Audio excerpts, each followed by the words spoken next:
When a startup collapses under its own weight, the postmortem rarely points to a bad idea. Usually, it points to a version of this, a structure that became too complex too quickly, failing long before it reached a single customer. Founders often get stuck in the perfection trap, attempting to manifest every feature of a 10-year vision before they have proof that the core concept even works. This leads to a rapid burn of capital and team morale, resulting in a bloated launch for a product that the market never actually asked for.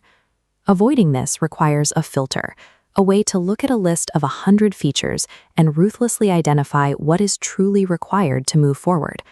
Survival depends on a decision-making chain that separates the absolute essentials for a launch from the wish list. One of the most effective filters is MoSCoW prioritization. It sorts every idea into 4 buckets: must have, should have, could have, and won't have. Consider the logistics of a family wedding. The must-haves are the venue, the food, and the registrar.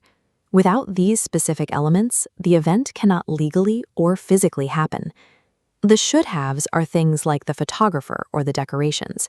They are important for the experience, but the couple is still married even if the flowers don't arrive. Could-haves are extras like fireworks or a photo booth.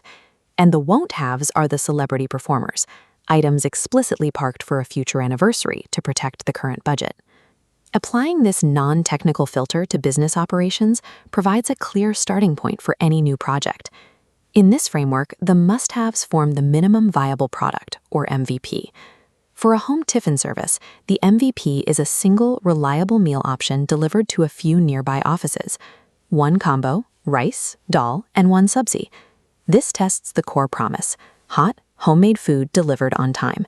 You get feedback on taste and pricing before you ever print a menu or buy branded packaging. This stripped-down methodology is how some of the largest companies in the world survived their early years.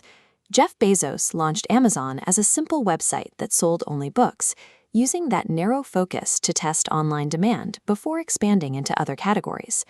The MVP is a highly focused tool used to validate that a market exists before another dollar is spent.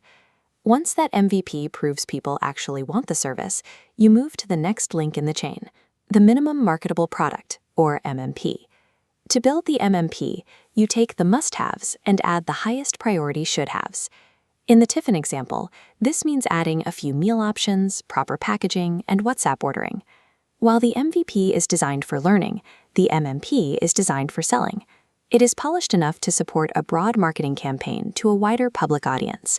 You can see the relationship here as growing layers. The inner core is your MVP. The next layer adds the features that make the product competitive in the market. This 2-step path allows a founder to transition from a small experiment to a scalable business without the financial shock of overbuilding. The framework functions as a continuous cycle. Sort the wish list with MoSCoW, launch the MVP to learn, and add should-haves to build the MMP. Once the MMP succeeds, you invest in could-haves. The vision is complete and risk is managed. These frameworks serve as financial survival tactics for founders and MSME owners, reducing the cost of guesswork. By starting small and proving the idea with real customers, you can build outward systematically, ensuring that every feature you eventually build is something the market actually wants.